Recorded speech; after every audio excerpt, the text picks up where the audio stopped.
nothing left to lose, leaves everything to gain. Oh, don't give up, don't give in. Oh, no, don't give up.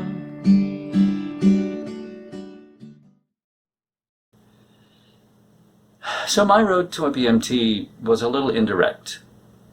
Of course, my oncologist was the one who referred me to the transplant department at Johns Hopkins. She initially sent me to meet with my transplant doctor after my first remission. In other words, after my first successful chemotherapy treatment. At that time, I was considered as a potential candidate for an autologous transplant. In an autologous transplant, you donate stem cells for your own immune system reboot. I was told, however, that I looked pretty healthy, and since my disease was supposed to be mostly indolent, low-key, slow-growing, they didn't think that I should undergo a transplant until, or if, my disease recurred systemically. It might have been years, but it wasn't. It happened only 8 months later. So then we had to find another chemo treatment to get me back into remission so I could undergo an allogeneic transplant. Allogeneic, however the heck you say that. Meaning a transplant in which you receive a marrow or stem cell donation from somebody else. Now, while I was at Hopkins, I did meet a number of folks who were undergoing an autologous transplant. So I think the decision as to which type to pursue is very individualized and can depend on a lot of different factors. Bottom line for me, they had found bone marrow involvement, the cancer in my marrow, before my first chemotherapy regimen.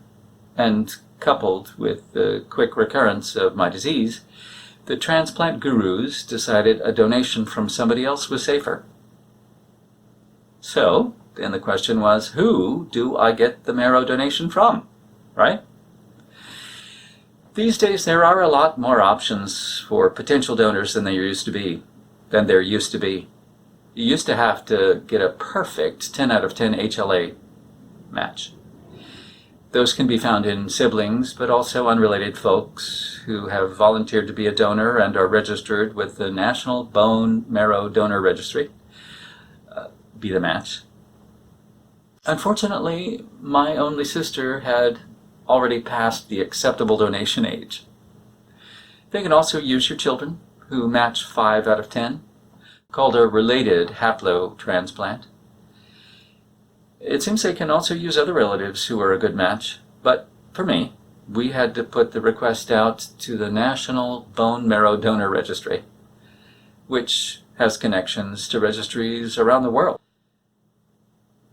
The process can take months, actually, but doesn't always. In my case, the timing worked out really well. I had to undergo that transitional or bridge chemotherapy to get me back into remission, and while the new drugs were doing their work, my transplant doctor was able to identify a donor. Now, they weren't able to find a perfect match for me, but they did find a 9 out of 10 match, known as mismatched, or I prefer mixed match. Unrelated donor, MMUD.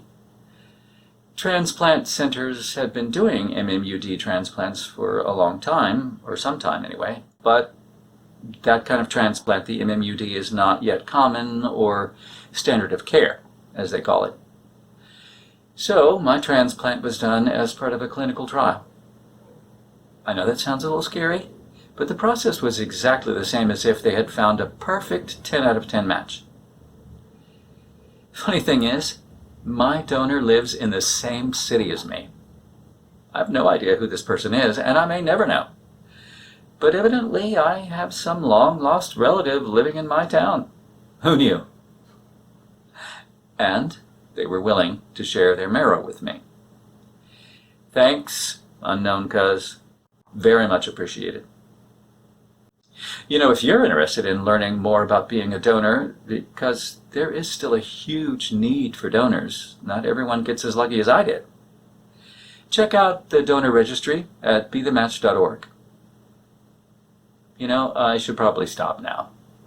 So, next time I'll pick up with where I left off, right at the beginning of the whole crazy procedure. Later, guys. Struggling each day to make it okay is wearing me down. Doesn't feel right, I have to fight just for a frown. I know that feelings can be real, but they can be wrong as a steering wheel.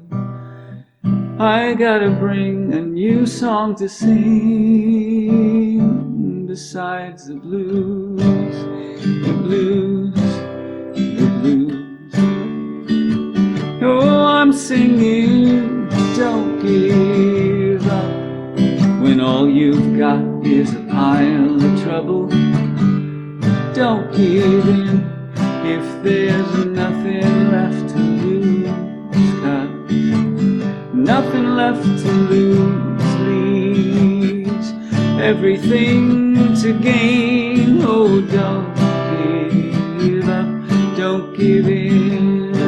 Oh, no, don't give up, don't give in.